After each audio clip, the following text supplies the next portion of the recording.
My name is Marquita. I am a board member on our tribe. I have 2 children with autism, and that is why I joined this amazing group. And I'm Dr. Teresa Smith. I'm a clinical psychologist at Cincinnati Children's Hospital Medical Center.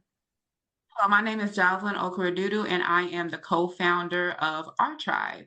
We are here today to discuss partnering with a purpose, promoting equity and justice for Black children with autism spectrum disorder. And so I am going to start by just telling you all a little bit more about Our Tribe, which is an organization that was founded in 2021 by parents of children, Black children diagnosed with autism. Our vision is that we want to see a world in which Black children and the Black autism community is seen and valued in the world. And we are hoping to do this by building a community of love, support, and action. So we want more people that look like us to be involved in research. There's a lot of research that finds out that there is a misdiagnosis for a lot of Black children. So we are trying to be that pillar, that voice to build and empower our communities. We are the Black autism community, and we're together with you. Our tribe seeks equity and justice for other children and families and ourselves. I'm going to talk about our project that we did today. Specifically, we used a group level assessment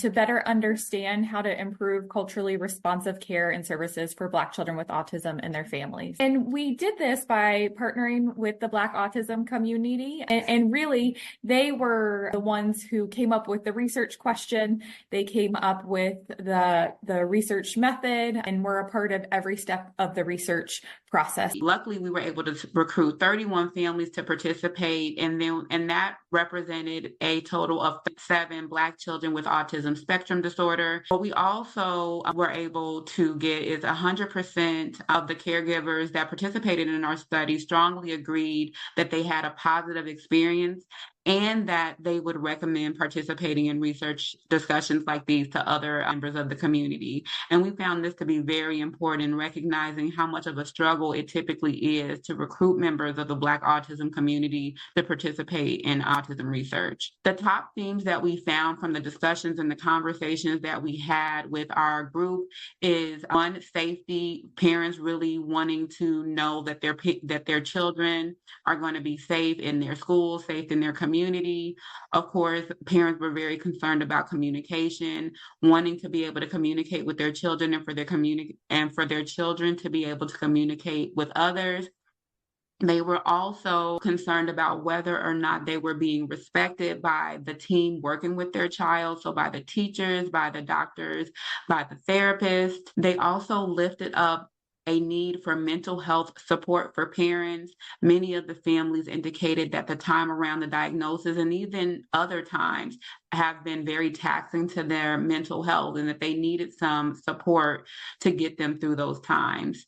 They also lifted up childcare as a barrier for many families just not being able to find appropriate care for their children or care facilities that had the capabilities of supporting their child. And then representation.